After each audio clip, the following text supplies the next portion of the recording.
लारकान मां खे ख़बर ॾींदा हलूं। ब्यूरो चीफ सिंध हुब अली झांगर जी रिपोर्ट मुताबिक़ कंबर वेझो ॻोठो अली गौहर जलबानी जे रहवासी फज़ीला खातू पंहिंजे रज़ा ख़ुशीअ सां हाई कोर्ट जे लारकानो में पंहिंजे सोट अब्दुल वहीद जलबानीअ सां प्यार जो परनो करे छॾियो।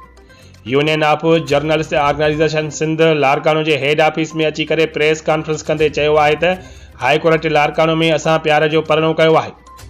कंहिंजो ॾोह नाहे कयो। वधीक फज़ीला खातू जो चवणु आहे त मां पंहिंजे साधन कपिड़नि में घरां निकिती आहियां।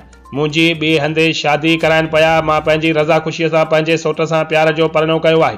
हाणे मुंहिंजे जान खे ख़तरो आहे। मूंखे ऐं मुंहिंजे मुड़ुस खे मारण जूं धमकियूं ॾींदड़ दीदार अली जलबानी, महमद आदिल, मामो सोबदार चाचो, फारूक अनीस अली पीरल ऐं ॿियनि माइटनि मां ख़तरो आहे।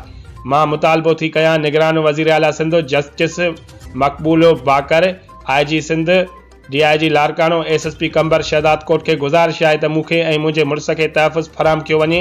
असांखे कुझु बि थियो त उन जा ज़िम्मेवार हद जी पुलिस हूंदी। असां शादी कई आहे। असांखे पंहिंजे अबू सां ख़तरो आहे। अबू जा माइट आहिनि। असांजो सूबो आहे। हिकु उन्हनि जा पुट टे आहिनि। उन्हनि जा नाला वॾे जो पुटु अकबर नालो अथसि, नंढे जो सनाउल्ला, आख़िरी जो अनीस अली नालो अथसि। उन्हनि खां बि असांखे ख़तरो आहे। हिकु पीरल आहे, उन खां बि असांजा ख़तरो आहे। असांखे पंहिंजी जान बचाइणी आहे। असांखे